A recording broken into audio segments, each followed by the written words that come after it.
we are today with Terry with Silkman Financial. So Terry, thank you for coming in to talk with us today. Thank you for inviting me, Arnold. Hey, you're very welcome. So Terry, can you describe your Silkman Financial to us, please?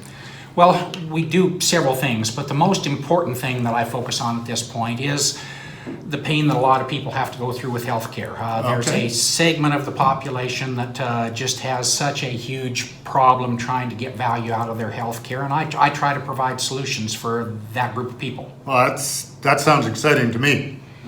Solutions for healthcare, so that's great. What made you decide to get into this kind of business?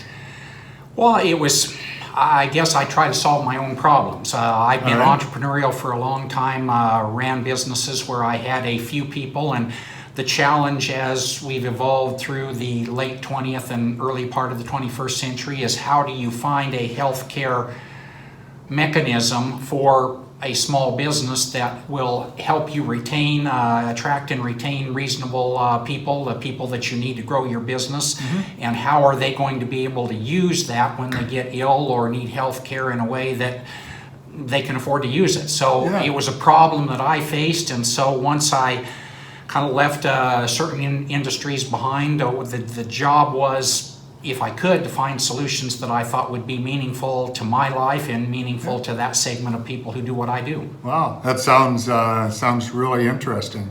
Sounds really neat. Terry, just you as a person, what motivates you? What drives you?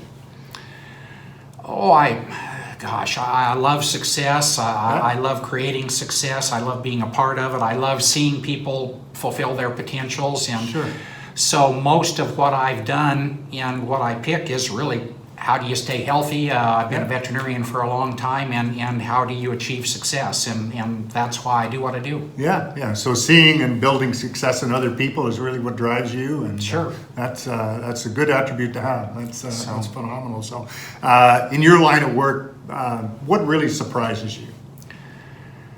Oh gosh, what surprises me? The number of people who don't know what the options are, I guess, really surprises me. And I guess it shouldn't, because we all do kind of what we do. But,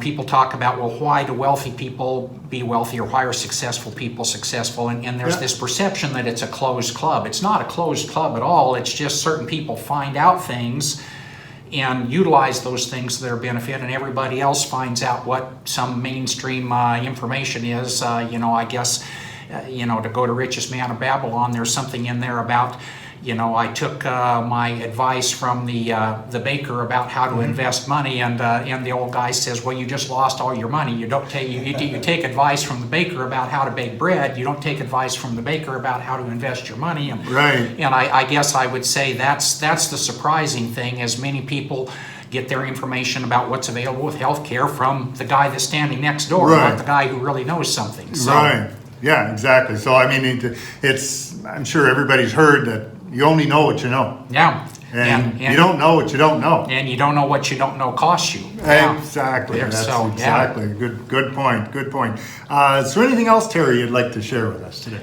Oh, I guess, again, I appreciate the time.